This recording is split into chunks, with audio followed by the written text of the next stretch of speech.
रात के सन्नाटे में घड़ी की हल्की सी टिक टिक हथौड़े की चोट जैसी प्रतीत हो रही थी। मैं अंधेरे में बहुत देर से इधर उधर ताक रही थी। रोज का कर्म बन गया है अब यह। बेटा आलोक इस दुनिया से क्या गया, हमारी दुनिया ही वीरान हो गई। मैंने अपने पति प्रकाश की ओर देखा। वह गहरी नींद में सोए हुए थे। प्रकाश को जवान बेटे की मौत का गम ना हो ऐसी बात नहीं है।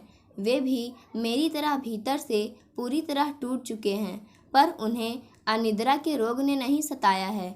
वे रात को ठीक से सो लेते हैं, पर मुझे ना दिन में चैन है ना रात में। रह रहकर आलोक की स्मृतियाँ बेचैन कर जाती है। बूढ़े माँ बाप के लिए जवान बेटे की मौत से बढ़कर दारुण दुख शायद ही कोई दूसरा होगा। 1 साल पूरा हो चुका है आलोक को गुजरे, पर अब तक हम सदमे से उबर नहीं सके हैं। पलंग के पास ही हमारी अटैचियाँ रखी है। सुबह हमें मुंबई चले जाना है हमेशा के लिए। वहाँ हमारा बड़ा बेटा नीरज नौकरी करता है। वही हमें अपने साथ लिए जा रहा है। अपना शहर छूटने के ख्याल से जी ना जाने कैसा होने लगा है। नया शहर, नए लोग, ना जाने हम मुंबई के माहौल में ढल पाएंगे या नहीं। मुंबई ही क्या, नीरज हमें किसी भी शहर में ले जाए, आलोक की यादें हमारा पीछा नहीं छोड़ेंगी। बेटे की असामयिक मौत ने तो हमें तोड़ा ही। उसके मौत से भी अधिक दुखदाई थी वे घटनाएं जिनके कारण हमें इस बुढ़ापे में अच्छी खासी बदनामी और थू-थू झेलनी पड़ी। हमें अपने बीमार बेटे का प्रेम विवाह इतना महंगा पड़ेगा हम नहीं जानते थे। हम ही क्या, स्वयं आलोक भी नहीं जानता होगा कि उसका प्यार हमें किन मुसीबतों में डालने वाला है। आलोक की आंखें मूंदते ही मानसी अपना यह रूप दिखाएगी, किसने सोचा था। प्यार के इस घृणित रूप को देखकर हम व्यथित हैं। प्यार में बेवफाई और धोखाधड़ी के किस्से तो कई सुने थे, पर जबरन गले पड़ी बेटे की प्रेमिका हमें इस तरह सताएगी यह कल्पना नहीं कर सके। मानसी हमें शुरू से ही पसंद नहीं थी। सुंदर तो खैर वह बहुत थी, पर उसके चेहरे पर कुंवारियों का सा भोलापन और लुलाई नहीं था। चेहरा पका पका सा लगता था। यद्यपि मैंने उसके बारे में ऐसी वैसी कोई बात नहीं सुनी थी, पर मेरी अनुभवी निगाहें पहली मुलाकात में ही ताड़ गई थी कि यह बहता पानी है। आलोक को समझाने में हमें खास मेहनत नहीं करनी पड़ी थी। मानसी विजातीय थी। आर्थिक दृष्टि से भी उसका परिवार हमारे समक्ष नहीं था। मानसी के पिता मामूली से वकील थे। हमने आलोक को उच्च नीच समझाई तो वह सरलता से मान गया और उसने मानसी से संबंध सीमित कर लिए थे। उस समय तक मामला ज़्यादा बढ़ा भी नहीं था। कॉलेज में ही पढ़ रहे थे वे दोनों। हमने चैन की सांस ली थी कि चलो बला टली, मगर बला इतनी आसानी से कहाँ टलनी थी। फिर मानसी को समझाने उसके घर गए तो निराश होकर हम उनके घर से लौट आए। हमने तो मानसी को विवाह की स्वीकृति नहीं दी, पर वह जिद कर कर के आलोक को राजी करने में सफल हो गई थी। आलोक ने भावुक स्वर में कहा था, माँ मैं मानसी से विवाह करना चाहता हूँ। उसका असीम प्यार देखकर मुझे नहीं लगता कि वह जीवन में किसी और पुरुष को स्वीकार कर पाएगी। हमें उसके प्यार की कद्र करनी चाहिए। हार कर फिर हमने भी हथियार डाल दिए थे। सादे से समारोह में वे पति पत्नी बन गए। ज़्यादा भीड़ नहीं जुटाई थी हमने, खास लोगों को ही बुलाया था। बड़े बेटे नीरज को इस विवाह की सूचना नहीं दी। उसका स्वभाव उग्र है। हमें डर था कि वह आकर हमसे लड़ेगा और आलोक को भी इस पागलपन के लिए डांटेगा। आलोक का मन रखने के लिए हम दुखी मन से उसके विवाह में शरीक हुए। दुल्हन बनी मानसी बहुत सुंदर लग रही थी। हंस हंस कर वह परिचितों का स्वागत कर रही थी। उसके माता पिता हर आगंतुक के सामने बेटी के सच्चे प्यार और महान त्याग का बखान कर रहे थे। हर मेहमान नव दंपति के प्यार पर आश्चर्य प्रकट करता और मानसी की तारीफ कर रहा था। मुझे यह सब बहुत अजीब लग रहा था। ना जाने कैसे माता पिता थे वे। बेटी का संभावित वैधव्य उनके दिलों को क्यों नहीं दहला रहा था। मैं तो जितनी भी बार मानसी को देखती जी भर आता। इसका यह श्रृंगार कुछ ही दिनों का है, फिर इसे जीवन भर श्रृंगार विहीन रहना है। यह सोचकर कलेजा मुंह को आ रहा था। पकवानों से मेजें सजी थी, पर मैं एक निवाला भी गले से नहीं उतार पाई। चढ़ावे में बेमन से चढ़ाया पन्ने का सेट मानसी पर खूब फब रहा था। आलोक और नीरज दोनों ही बेटे मेरे लिए समान थे, मगर ना जाने क्यों नीरज की शादी में 5 सेट जेवर चढ़ावे में चढ़ाते समय मैं जरा भी नहीं हिचकिचाई थी, पर मानसी को 1 सेट जेवर देना भी मुझे अखर गया था। पति की यादों के सहारे किसी को जिंदगी गुजारते देखा ना हो, ऐसी बात नहीं थी, पर मानसी को देखकर यह यकीन नहीं आता था कि वह आलोक का नाम लेकर जी लेगी। विदा के समय मानसी माता पिता और रिश्तेदारों से गले मिलकर कुछ ज़्यादा ही रोई थी, और फिर दुल्हन की तरह वह भी पिया के घर आ गई थी। शहर भर में इस विवाह की खूब चर्चा हुई। स्थानीय अखबार मानसी की तारीफों से भरे थे। इस प्रेमी जुगल की लैला मजनू, सोनी महिवाल, हीर रांझा आदि से तुलना की गई। कई अखबारों ने मानसी को पुरातन प्रेमिकाओं से भी ज़्यादा महान बताया, क्योंकि उनके प्रेमी आलोक की तरह चंद महीनों के मेहमान नहीं थे। मानसी ने यह जानते हुए भी कि आलोक का साथ कुछ ही समय का है, फिर भी उससे विवाह किया था। सारे शहर के साथ साथ हम भी चकित थे। विवाह के बाद मानसी ने आलोक की प्राणपण से सेवा की। उसे पक्का विश्वास था कि वह पति को यमराज से छीन लेगी। आलोक के प्रति उसकी निष्ठा देखकर मैं द्रवित हो उठती और मन ही मन पछताती कि मैंने मानसी के बारे में बिना किसी प्रमाण के कितनी गलत धारणा बना ली थी। चेहरा दिल का आईना होता है। मानसी ने इस बात को गलत साबित कर दिया था। बेचारी लड़की रात दिन जुटी रहती थी पति की सेवा में। इसी दौरान मानसी ने बताया कि वह गर्भवती है। इस समाचार को सुनकर हम खुश नहीं हुए। उस अभावे शिशु ने जन्म से पहले ही पिता को खो देना था। हमें यह भी आशंका थी कि कहीं उसे पिता की बीमारी विरासत में ना मिल जाए। मानसी अलबत्ता खुश थी। वह आलोक की उस निशानी को जीवन भर सहेज कर रखना चाहती थी। सेवा शुश्रूषा के बावजूद आलोक की हालत बिगड़ती गई। उधर नीरज हवाई दुर्घटना में गंभीर रूप से घायल हो गया। विमान नीचे उतारते समय पहिए जाम हो गए।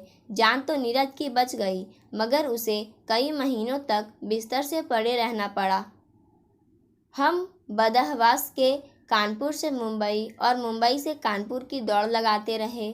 अगर प्रकाश को कैंसर हुआ होता तो शायद आलोक उनके लिए इतनी भाग दौड़ नहीं करता जितनी प्रकाश ने जवान बेटे के लिए की। दौड़ दौड़ कर उनके पैर सूज गए। रात दिन हम आलोक के पास बैठे रहते। हमें खाने पीने और नहाने धोने का होश नहीं था। बेचारी मानसी आलोक के साथ साथ हमें भी संभाल रही थी। जिसने जहाँ जहाँ चमत्कारी स्थल बताए, वहाँ वहाँ हमने फरियाद की कि आलोक की बीमारी हमें दे दे, उसे चंगा कर दो। हम जी कर क्या करेंगे? हमारे मरने से किसी को कोई फ़र्क नहीं पड़ना है। पर हमारी फरियाद कबूल नहीं हुई थी और आलोक हमें छोड़कर चला गया था। मानसी का विलाप हमसे देखा नहीं गया था। आलोक हमें अपने कंधों पर ले जाता तो यह शोभनीय लगता। दुनिया के सब बेटे अपने माता पिता को ले जाते आए हैं, लेकिन नियति ने हमें विवश किया। जवान बेटे की अर्थी अपने कंधों पर ढोने के लिए। चलने फिरने में असमर्थ होने के कारण नीरज कानपुर नहीं आ सका था। फ़ोन पर उसने प्रस्ताव रखा कि हम घर को ताला लगाकर उसके पास मुंबई चले आए, या ठीक होने के बाद वह नौकरी छोड़कर कानपुर आ जाएगा और पिता का व्यवसाय संभालेगा। हमने समझाया कि फ़िलहाल उसे परेशान होने की ज़रूरत नहीं है। जल्दबाजी में कोई कदम उठाना ठीक नहीं। हम जानते थे नीरज को ट्रकों के धंधे में कोई दिलचस्पी नहीं थी। उसकी शुरू से ही तमन्ना थी कि वह पायलट बने, इसलिए उसने जेट एयरवेज में नौकरी की थी। हम नहीं चाहते थे कि हमारे कारण उसे मनपसंद नौकरी छोड़कर अनचाहा व्यवसाय अपनाना पड़े। जब तक हमारे हाथ पैर चल रहे थे, हम किसी पर बोझ नहीं बनना चाहते थे। अशक्त होने के बाद तो हमें नीरज पर आश्रित होना ही था। आलोक की मौत के बाद आई पहली दिवाली कितनी भयावह लग रही थी हमें। पूरा शहर रोशनी से जगमगा रहा था, पर हमारे घर में अंधेरा था। हमारे घर का चिराग तो हमेशा के लिए बुझ चुका था। हम नकली चिराग जलाकर क्या करते? कुछ दिनों बाद मानसी के पिता ने पूछा कि हमने पुत्र वधू के भविष्य के बारे में क्या सोचा है, तो प्रकाश ने सरल भाव से उत्तर दिया था, सोचना क्या है, आपकी दुआ से घर में किसी प्रकार की कोई कमी नहीं है। मानसी बिना किसी परेशानी के जीवन भर यहाँ रह सकती है। समय काटने के लिए नौकरी करना चाहे तो हम उसे नहीं रोकेंगे। यदि वह पुनर्विवाह करना चाहे तो हमारी तरफ से इजाज़त है। उसे प्रसन्न और खुशहाल देखकर हमें भी खुशी होगी। मानसी के पिता ने गर्व से कहा था कि किसी दूसरे पुरुष का ख्याल भी उनकी बेटी अपनी जेहन में कभी नहीं ला सकती। बेहतर होगा हम आलोक के हिस्से की जायदाद मानसी को सौंप दें, ताकि वह भविष्य के प्रति असुरक्षा अनुभव ना करे। आलोक की मृत्यु के मात्र 2 महीने बाद ही मानसी और उसके पिता द्वारा जायदाद की मांग करना हमें अच्छा नहीं लगा। प्रकाश ने मानसी के पिता से स्पष्ट कह दिया कि वह जीते जी अपने दोनों बेटों या उनके परिवारों को जायदाद सौंपने का इरादा नहीं रखते। वसीयत में अवश्य वे आधा भाग मानसी और उसकी संतान के नाम लिखने को तैयार हैं। जब तक वे जीवित है मानसी की देखभाल करेंगे ही, और मरने के बाद मानसी का हिस्सा उसे मिल ही जाना है। मानसी के पिता जिद करने लगे कि हम उसे उसका हिस्सा अभी सौंप दें, ताकि वह हर चीज़ के लिए सास ससुर की मुहताज ना रहे। भविष्य के प्रति आशंकित से घुट घुट कर ना जिए।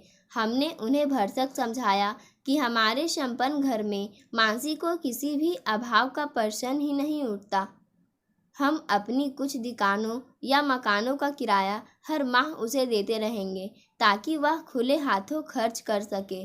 पर वे नहीं समझे और बार बार यही दोहराते रहे कि भविष्य का क्या भरोसा। हो सकता है हम बाद में वसीयत बदल दे और सारी संपत्ति नीरज को दे डाले। हो सकता है हम मानसी को प्रताड़ित करें, दुख दे। हमारी समझ में नहीं आ रहा था वे ऐसी आशंकाएं क्यों जता रहे थे। हम भला पुत्र वधू को दुख क्यों देते? सास ससुर थे हम उसके, दुश्मन नहीं। मानसी हमारी दिवंगत पुत्र की पत्नी और उसके होने वाले बच्चे की माँ थी। हम बिना वजह उस पर जुल्म क्यों ढोते? पर लाख समझाने पर भी वे अपनी उस एक मांग को दोहराए जा रहे थे। शायद वे समझना चाहते ही नहीं थे। उनका यह व्यवहार हमें क्षुब्ध कर गया। खूबसूरती के जाल में किसी अमीर घर के लड़के को फंसाओ और उसकी दौलत हथिया कर ऐश करो, क्या यही एक मकसद था मानसी के उस नाटक का? मानसी पिता के साथ मायके चली गई। हमारी सेंट्रो कार उसने रख ली। ड्राइवर ने लौटकर बताया कि मेम साहब ने कार वापस ले जाने से इनकार किया है। प्रकाश ने मानसी के घर फ़ोन कर के माजरा पूछा तो उसके पिता ने रूखे स्वर में उत्तर दिया, कार तो मानसी की ही थी, इसलिए उसने रख ली। मानसी की? प्रकाश ने आश्चर्य से पूछा था। जी हाँ, कार आलोक के नाम है और पत्नी होने के नाते उस पर मानसी का हक है। इतना कहकर उन्होंने प्रकाश के उत्तर की प्रतीक्षा किए बिना ही रिसीवर रख दिया था। उनका जवाब सुनकर हम शून्य रह गए। दूसरे दिन जब प्रकाश ऑफिस गए तो वहाँ ताला लगा था और आलोक के स्थान पर मानसी के नेम प्लेट लगी थी। प्रकाश परेशान हो उठे वह विशाल इमारत जिसमें प्रकाश का ऑफिस और नीचे कई दुकानें, बैंक, होटल आदि बने थे, 2 वर्षों पहले ही हमने आलोक के नाम से खरीदी थी। आलोक की पत्नी होने के कारण अब मानसी उन पर अपना हक जता रही थी। मानसी के पिता वकील थे और किसी भी शख्स पर कोई भी इल्ज़ाम साबित करने में माहिर थे। प्रकाश द्वारा आधी जायदाद मानसी को देने का प्रस्ताव ठुकराने के बाद उन्होंने हमारे खिलाफ मुकदमा दायर किया कि हम मानसी को प्रताड़ित करते थे और प्रकाश ने उसके साथ बलात्कार का प्रयास भी किया था, जिसके चरित्र पर कभी जवानी में भी कोई दाग नहीं लगा। उस प्रकाश पर बुढ़ापे में बलात्कार जैसा घिनौना आरोप लगाया गया, वह भी पुत्रवधू द्वारा। जवान बेटे की मौत का गम वैसे ही कम नहीं था, फिर यह बदनामी का कहर हम पर टूट पड़ा। अखबारों ने हमारे कथित जुल्मों को सुर्खियों में उछाला। नारी संगठनों ने हमारे घर के सामने नारेबाजी का प्रदर्शन किए। हम किसी को मुंह दिखाने के काबिल नहीं रह गए। जीना दुभर हो गया। लोग मुंह से तो कुछ नहीं कहते, मगर अजीब नज़रों से घूरते थे। हमारे रिश्तेदार हमारी ही गलती बताते। मानसी के पिता ने वही किया जो उन जैसे लोग करते आए हैं। बेवकूफ़ हम थे जो जज्बातों में बह गए। बेटे के प्यार को इज्जत बख्शने की खातिर उनसे नाता जोड़ बैठे। हमने उन्हें उंगली थमाई, अब उन्होंने कलाई तो थामनी ही थी। हम सारे इल्ज़ामों को खामोश रहकर सह रहे थे। किस किस के आगे सफाई पेश करते, और इससे होना भी क्या था। कानपुर में अब हम नहीं रहना चाहते थे। संपत्ति से कोई मोह नहीं रह गया था। धंधा तो प्रकाश पहले भी नहीं संभाल पा रहे थे। बुढ़ापे में पैसा कमाने की उखाड़ पछाड़ किसके लिए करते। नीरज को इस व्यवसाय में कोई दिलचस्पी नहीं थी, और जिसे थी वह इस दुनिया से जा चुका था। दुखी होकर हमने नीरज को हकीकत से अवगत कराया। जख्मी हालत में वह मुंबई से कानपुर आया। आते ही वह हम पर बरस पड़ा कि हम आलोक के विवाह रूपी नाटक में सम्मिलित क्यों हुए। मानसी जैसी टुच्ची लड़की को हमने घर में क्यों घुसाया। हम चाह कर भी उससे नहीं कह सके कि आलोक की अंतिम इच्छा को साकार रूप देने से हम कैसे इनकार कर देते। अंतिम सांसें ले रहे अपने प्रिय पुत्र को उसकी नवविवाहिता से अलग रखने जैसी निष्ठुरता कहाँ से लाते। मानसी ने ससुर पर बलात्कार के प्रयास का आरोप लगाया है। यह सुनकर तो नीरज आपे से बाहर हो गया। उसने ठान ली कि वह मानसी को एक कौड़ी भी नहीं लेने देगा और अदालत में यह साबित करके रहेगा कि मानसी के जायदाद के लालच में ही मरणासन आलोक से विवाह किया था। मानसी का प्यार महज नाटक था। मुकदमेबाजी के झंझट से बचने के लिए मानसी को कुछ दे दिलाकर पीछा छुड़ाने का प्रस्ताव हमने रखा, पर नीरज राजी नहीं हुआ। मानसी के गर्भ में पल रहा शिशु आलोक का है, इस बात को मानने के लिए भी वह कतई तैयार नहीं था। न जाने मानसी गर्भवती भी है या नहीं। संभव है वह जायदाद हथियाने के लिए झूठ बोल रही हो। उसके अब तक कोई जांच नहीं करवाई गई थी। हमारे सारे ट्रक नीरज ने औने पौने दामों पर बेच डाले। कोठी किराए पर उठाकर वह हमें अपने साथ मुंबई ले जा रहा था। कानपुर की सारी जायदाद बेचकर वह मुंबई में संपत्ति खरीदना चाहता था। हम जीवन और संपत्ति के प्रति मोह खो चुके थे। हमने नीरज की किसी काम में दखल नहीं दिया। मृत्यु की ही प्रतीक्षा थी अब हमें, जो चाहे कानपुर में आए या मुंबई में। अदालत का फैसला क्या होगा हम नहीं जानते। जायदाद का कुछ भाग मानसी को मिल जाने से हमें कोई खास फर्क नहीं पड़ना है। जैसी भी है मानसी मेरे आलोक की परिणीता है, पर प्यार के इस घृणित रूप को देखकर हम व्यथित हैं। यदि मानसी ने अपना घिनौना रूप उजागर ना किया होता तो हम दिवंगत बेटे की उस प्राण प्रिया को कलेजे से लगा कर रखते। न केवल उसके जीवन भर के गुजारे का अस्थायी इंतजाम करते, बल्कि उसके पुनर्विवाह के लिए भी समझाते और किसी योग्य वर के साथ सम्मानपूर्वक बेटी की तरह विदा करते। हमने तो आलोक की निर्जीव वस्तुएं तक बहुत प्रिय था। फिर मानसी तो उसकी प्रेयसी थी, लेकिन इस हादसे से दो चार होने के बाद अब हम भूल जाना चाहते हैं कि हमारे आलोक ने मानसी नाम की किसी लड़की को कभी चाहा था। हादसों से गुजरने का नाम ही जिंदगी है, मगर यह हादसा नहीं, सोची समझी साजिश थी। जायदाद के लालच में कोई इस तरह का परपंच भी रच सकता है, यह कल्पना हम नहीं कर सके। खूबसूरती के जाल में किसी अमीर घर के लड़के को फंसाओ और उसकी दौलत हथिया कर ऐश करो, क्या यही एक मकसद था मानसी के उस नाटक का?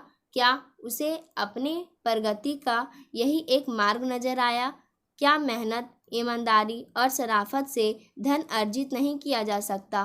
क्या नैतिकता और चरित्र का कोई मूल्य नहीं है? क्या वह लैला, हीर, सिरी या सोहनी कहलाने के काबिल थी? कैसे थे उसके माता पिता जो इस सारे क्रियाकलाप को स्वीकृति देते रहे? प्यार उनके लिए जज्बा नहीं, किसी की जायदाद हथियाने का साधन मात्र था। उन्होंने बेटी को परिश्रम और योग्यता से सफल पाने की सीख क्यों नहीं दी? उसकी खूबसूरती को हथियार बनाकर इस्तेमाल क्यों किया? उसके प्यार को व्यापार क्यों बनाया? सुंदरता वरदान होती है, पर कैसे थे मानसी के पिता जिन्होंने बेटी की खूबसूरती को इस तरह भुनाया? मानसी अति सुंदर है, चाहने वाले बहुत मिल जाएंगे, मगर रूप का जादू आखिर कब तक चलना है? क्या वह सारी जिंदगी इसी तरह 2 और 2 5 करती रहेगी? मानसी को आलोक के हिस्से की जायदाद पाने का हक मुमकिन है, अदालत दिला दे, मगर मानसी के इस परपंच के कारण बुढ़ापे में हमारी जो बदनामी और थूथू हुई, जो खून के आंसू हम रोए, क्या उसकी भरपाई कोई अदालत कर सकेगी? एक माँ बाप अपने मरणासन बेटे की अंतिम इच्छा को पूरा करने की सज़ा इस तरह भुगतेगा, ये आज मालूम हो गया। पाठकों, आज की कहानी यहीं समाप्त होती है। धन्यवाद।